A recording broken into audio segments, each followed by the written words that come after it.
Passons maintenant aux caractéristiques d'un plan d'affaires en y distinguant chacune des parties. Comme il a été mentionné précédemment, le plan d'affaires constitue une représentation sur papier, une perspective de l'entreprise. Il doit donc en décrire tous les aspects. Chacune des sections du plan comprend une description des éléments nécessaires.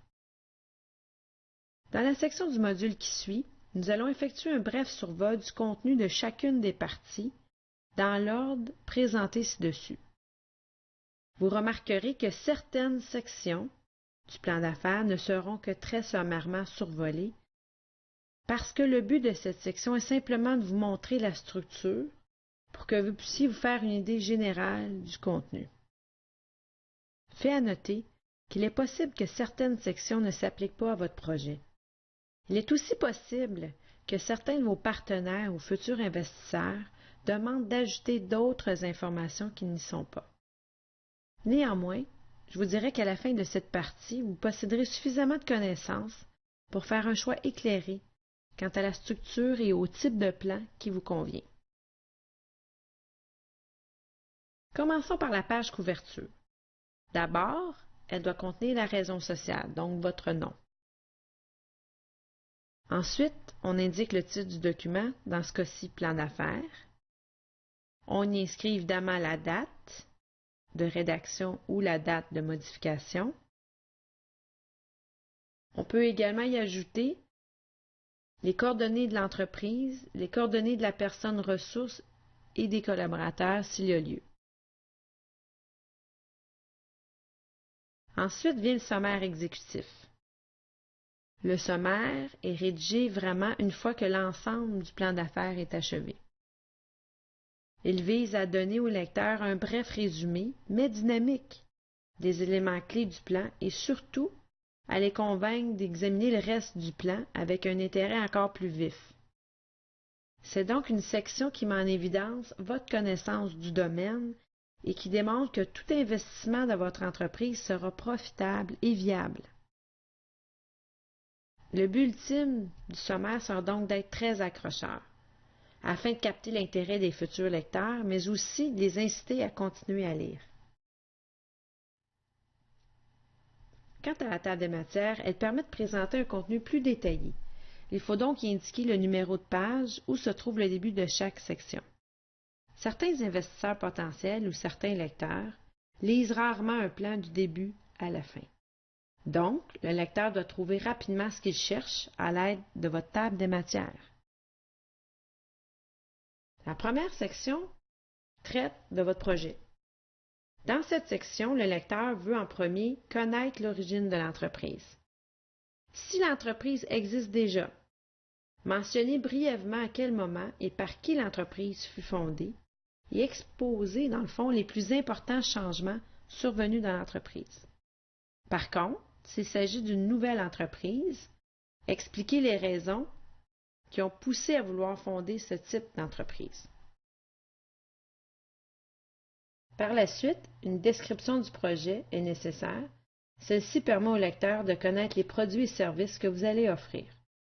Vous devez décrire sommairement vos produits ou services, car cette partie sera abordée en détail dans le plan marketing.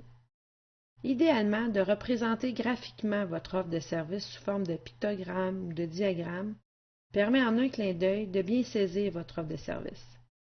Cette description sommaire doit quand même permettre au lecteur de se faire une première idée de ce que vous voulez concrétiser comme occasion d'affaires. Le sujet suivant concerne la mission. La mission, c'est la raison d'être de l'entreprise. C'est souvent ce qui a poussé l'entrepreneur passionné à mettre son entreprise sur pied. Elle doit être claire, précise et concise, tout en résumant la philosophie globale de l'entreprise. Pour préciser son énoncé de mission, vous devez répondre aux questions suivantes. Pourquoi désirez-vous démarrer une entreprise? Pourquoi avez-vous préféré ce projet-là à un autre? Qui sont vos clients potentiels? Que voulez-vous apporter à vos clients? Quelle est la raison d'être de votre entreprise? Pourquoi existe-t-elle? Voyons maintenant les objectifs. Vous savez, dans la réalité, tout individu, groupe ou organisation doit avoir des objectifs afin de stimuler la motivation lors de la mise en œuvre d'un projet. La fixation d'objectifs devient donc une source de motivation. Toutefois, il ne faut pas confondre les objectifs avec votre rêve. La fixation d'objectifs bien définis servira d'arrière-plan à l'élaboration de votre stratégie marketing, servira également à établir des priorités, mais aussi à planifier la répartition des ressources. Il faut donc éviter de fixer des objectifs imprécis, irréalistes ou farfelus. Le lecteur a besoin de savoir où l'entrepreneur se dirige pour comprendre la nature du projet et l'importance des ressources dont il aura besoin.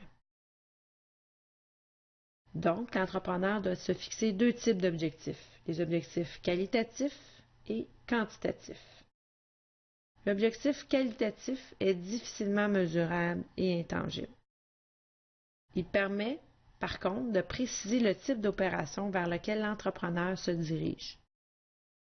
Tandis que l'objectif quantitatif, lui, est mesurable, il est vérifiable, est atteignable et limité dans le temps. Ce type d'objectif doit converger vers un résultat et doit, lors de votre rédaction, commencer par un verbe. En d'autres termes, il doit être SMART. Donc, S pour spécifique. Est-ce que votre objectif est bien défini? M pour mesurable. Donc, y a-t-il un indicateur qu'il est possible de mesurer? A pour acceptable. Est-ce qu'il est acceptable sur le plan moral, sur le plan légal, par exemple? R pour réaliste. Donc, êtes-vous capable de le faire? Vous croyez-vous capable d'être en mesure de le faire? Finalement, T pour le temps. Donc, quelle est sa date d'échéance? Avez-vous fixé une période? Suit les aspects juridiques. Donc, quelle sera la forme juridique choisie? Sera-t-elle immatriculée, incorporée, en société en nom collectif? En y définissant le choix, on y élabore également les avantages et les inconvénients. Vous savez que toute entreprise doit se conformer à certains règlements. Dans cette section, il faut préciser ce dont vous aurez besoin pour être en règle. Voici quelques permis ou licences à vérifier. Disposez-vous de brevets, de droits d'auteur ou d'une marque de commerce? Avez-vous besoin d'une licence spécifique dans votre domaine? Êtes-vous inscrit au registre de la TPS-TVQ, à la Commission des normes du travail? Avez-vous votre numéro d'entreprise au ministère du Revenu du Québec et du Canada? Avez-vous besoin d'être inscrit au registre de la CSST? Toutes ces règles sont à vérifier. Passons maintenant à la section 2, ayant pour titre « Propriété et direction ».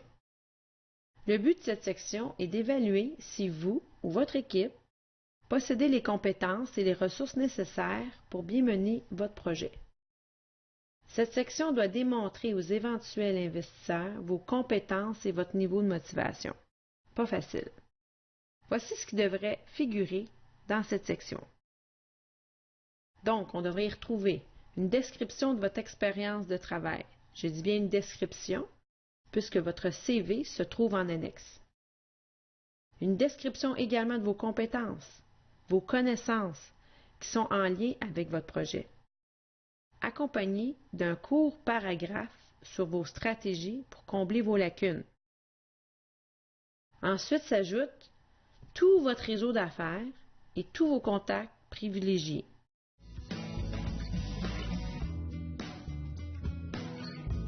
Le marché est abordé à la section 3, une section importante du plan d'affaires. Les entreprises fonctionnent à l'intérieur d'un cadre économique défini qu'on appelle le secteur d'activité. Qu'est-ce qu'un secteur d'activité? Eh bien, un secteur d'activité, c'est l'industrie dans laquelle se trouve votre produit ou service. Vous devez le cerner et l'analyser. On doit y retrouver un bref historique de votre secteur, et les principales tendances de croissance des dernières années. Vous savez, il est impossible pour un nouvel entrepreneur de contrôler tout, notamment dans son marché. Il y a plusieurs variables incontrôlables qui affectent les entreprises dans chacun de leurs domaines. On les surnomme PEST. Donc P pour l'environnement politique, E pour l'environnement économique, S pour l'environnement socio-démographique, T pour l'environnement technologique et E pour l'environnement écologique. De telles variables ne peuvent pas être contrôlées, mais mieux les connaître permet de mesurer les menaces et les occasions futures, donc, par conséquent, améliorer ses chances de succès. Ensuite vient la concurrence. Par une analyse des forces et des faiblesses, cela vous permettra de trouver ce que vous pourriez offrir de différent ou de plus que vos concurrents. Le point suivant est la clientèle cible. Le secteur d'activité peut être aussi divisé en segments de marché. Donc, c'est le principe de l'entonnoir. On a couvert très large avec l'analyse de marché et ensuite on précise davantage sa clientèle. La question à se poser, à qui dans votre secteur d'activité vous allez vendre vos produits et services? Donc, l'importance de diviser son marché en différents groupes de clients. Déterminer la taille et les particularités de chacun de ces groupes. Par exemple, le marché pourrait être divisé selon le type de client, selon la géographie ou tout autre type de caractéristiques. Le mieux est de diviser le marché de la façon la plus significative pour vous. Une fois que la clientèle est bien définie, on estime son marché potentiel. Donc, en fonction des chiffres qu'on a compilés dans l'évaluation de la demande et de la clientèle cible, on est maintenant en mesure d'évaluer la demande du marché. À la section 4, on y aborde le plan de commercialisation. Dans cette section, vous devez expliquer en détail les caractéristiques de votre produit ou service. Vous devez décrire leurs caractéristiques physiques et dire à quels besoins ils répondent. Il faut également détailler vos stratégies marketing, communément appelées les 4P, donc le produit, le prix, la place et finalement la publicité ou promotion. Comment allez-vous fixer vos prix? Dans quelle mesure ces prix sont-ils concurrentiels? Vous savez, offrir un bon produit ou service, ce n'est pas une garantie de succès. Vous devez faire en sorte que les clients potentiels connaissent vos produits et surtout sachent l'endroit où ils peuvent se les procurer. Ensuite, comment allez-vous distribuer vos produits et services vers ces marchés cibles? Expliquez de quelle façon vous comptez faire connaître vos produits et quelle activité de promotion ou de publicité vous allez déployer pour rejoindre votre marché. Toutes ces actions marketing devront se retrouver dans le budget de commercialisation.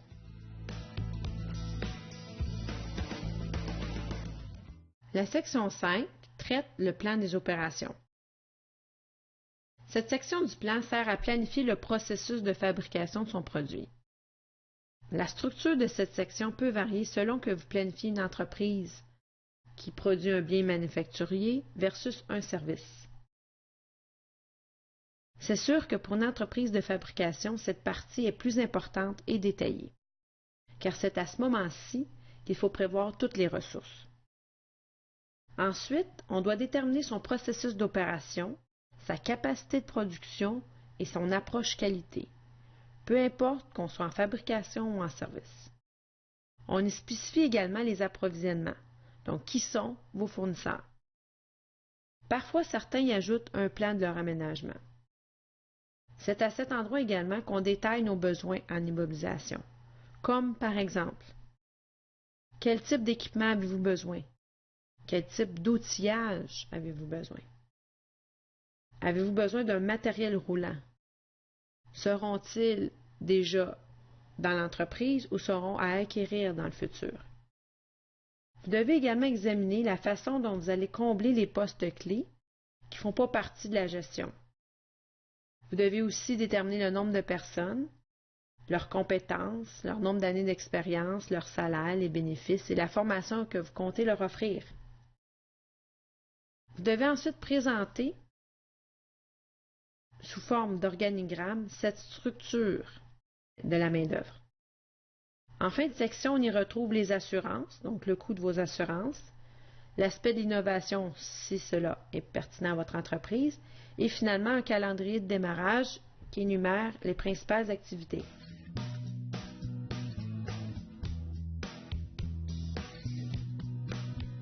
La dernière section et non la moindre, le plan financier. Cette partie est assez complexe. On y retrouve les notes aux états financiers, le coût et financement de votre projet, les budgets de caisse de l'an 1 et de l'an 2, l'état des résultats et le bilan prévisionnel, une analyse financière et le seuil de rentabilité. Le seuil de rentabilité vous permettra de déterminer les conditions où votre entreprise ne fera pas de profit ni n'en perdra. Les ratios financiers vous permettront quant à eux d'évaluer la santé financière de votre entreprise.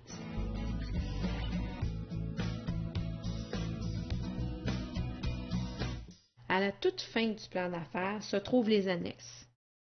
Habituellement, on y retrouve une copie de votre CV et de votre bilan personnel et ceux de vos associés s'il y a lieu, une copie de la convention entre actionnaires ou entre associés, une liste de vos clients potentiels, également des lettres d'intention et de référence, et parfois on y ajoute des articles pertinents à votre domaine.